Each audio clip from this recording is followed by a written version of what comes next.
How to create ads in Micple. Firstly, go to your Micple Ads section. Click Create Ad button. Input the following credentials. 1. Upload your ad thumbnail. 2. Write about your ad title. 3.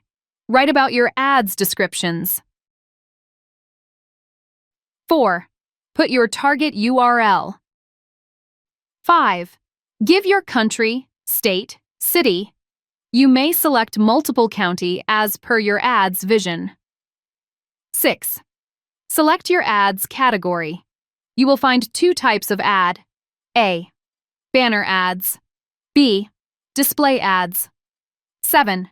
If you choose banner ads, you will see the ad type as display and the call to action as join now. If you choose display ads, you will see ad type as contextual, call to action as learn more.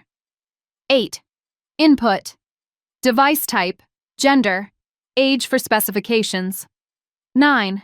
Input ads, keywords.